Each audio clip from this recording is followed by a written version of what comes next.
The modern followers of Muhammad, understanding perfectly well the implications of a 53-year-old man having sex with a 9-year-old child, do their worst to either deny or pervert the very Muhammadan records that tell us this sordid story.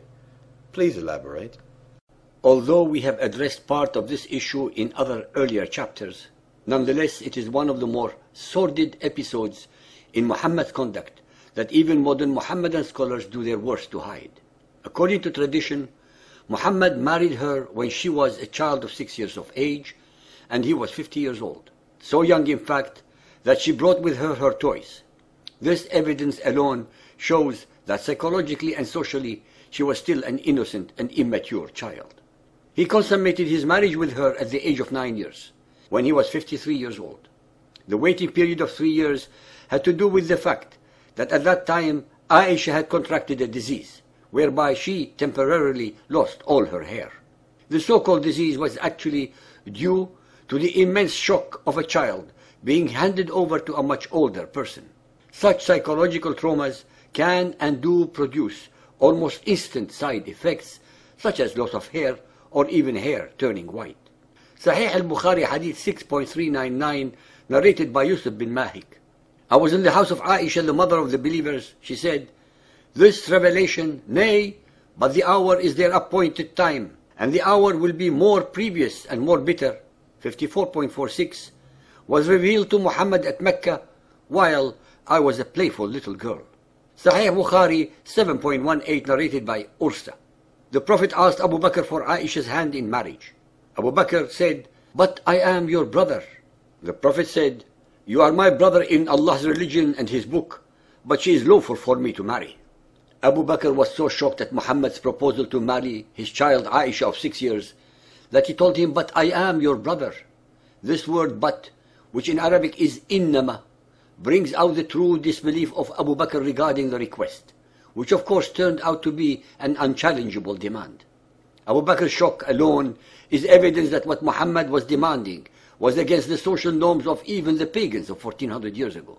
Since his companions actually believed him as the messenger of Allah, Muhammad was able to fulfill each and every one of his fantasies, lusts and desires. Muhammad was able to receive alleged divine verses, sanctifying them with made-to-order revelations from his accomplice, the ever-obedient and willing Allah. Sahih al-Bukhari 5.234, narrated by Aisha. The Prophet engaged me when I was a girl of 6 years. We went to Medina and stayed at the home of Ben al-Harith bin Khazraj. Then I got ill and my hair fell down. Later on my hair grew again, and my mother Ruman came to me while I was playing in a swing with some of my girlfriends. She called me, and I went to her, not knowing what she wanted to do with me. She caught me by the hand and made me stand at the door of the house. She halted me at the door, and I burst into laughter. I was breathless then, and when my breathing became all right, she took some water and rubbed my face and head with it. Then she took me into the house. There in the house I saw some Ansari women who said, "Best wishes and Allah's blessing and a good luck." Then she entrusted me to them, and they prepared me for the marriage. Unexpectedly, Allah's apostle came to me in the afternoon, and my mother handed me over to him. And at that time I was a girl of 9 years of age. The date of their so-called marriage was circa 621 CE, 1 or 2 years after the Hijrah. It is obvious that he did not consummate his marriage to her earlier because of her illness, an illness that came about due to the shock of the events that were taking place around a little uncomprehending child girl. Sahih Bukhari 9.139, narrated by Aisha. Allah's apostle said to me, "You were shown to me twice in my dream before I married you. I saw an angel carrying you in a silken piece of cloth, and I said to him, 'Uncover her,' and behold, it was you. I said to myself, 'If this is from Allah, then it must happen.'" Muhammad started dreaming of Aisha when she was less than 6 years of age. He wasted no time in fulfilling his desire, in spite of the fact that the object of his lust was a mere child. Is it normal for a man of 50 plus to dream of a union with a baby girl? As usual, Muhammad created a scene in association with the angels and Allah to justify the immoral and the unjustifiable. Sahih Muslim, Book 8, number 3311. Aisha reported that Allah's Apostle married her when she was 7 years old, and she was taken to his house as a bride when she was 9, and her dolls were with her. And when he died, she was 18 years old.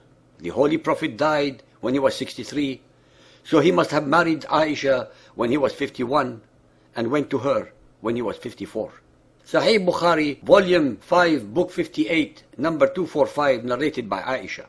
I never remembered my parents believing in any religion other than the true religion, i.e. Islam. If Aisha was older, i.e. 16 or 18, as some Muslims claim, she would have remembered the religion of her parents prior to becoming Muslims.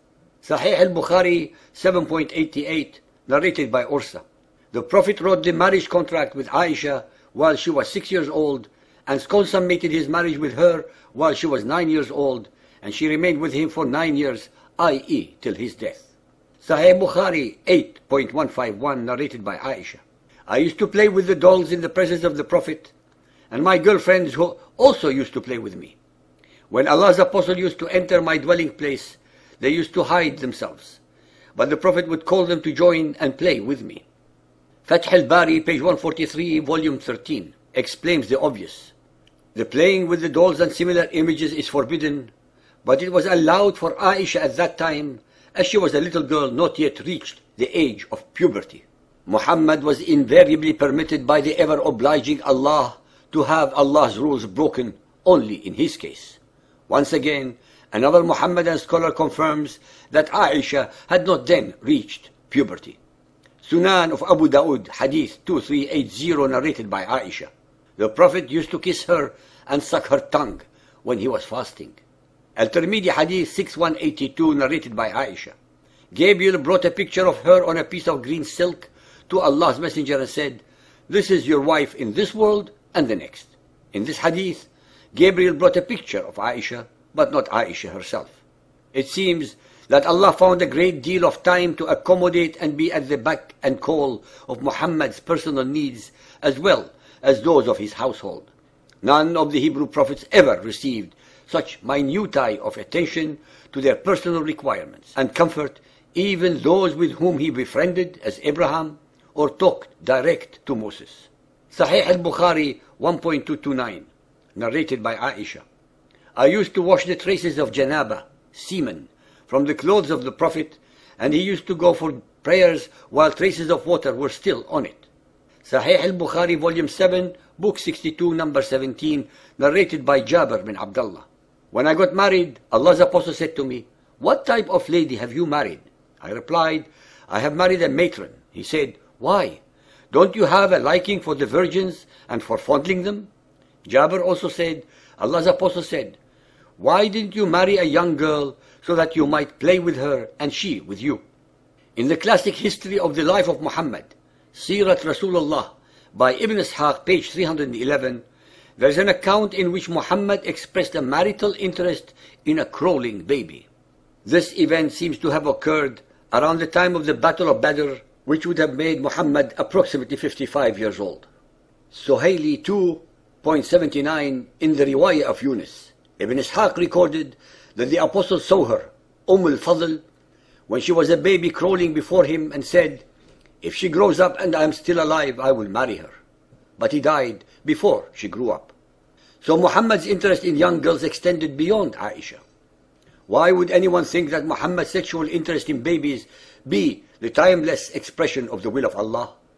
How does such a prurient desire support Muhammad's claim to be a prophet of Allah?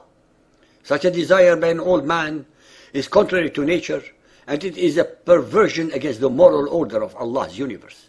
Ladies and gentlemen, so-called believers and unbelievers, be aware that in the Arabic language of Muhammad's time, a single word, nikah, meant having sexual intercourse, marriage, or rape.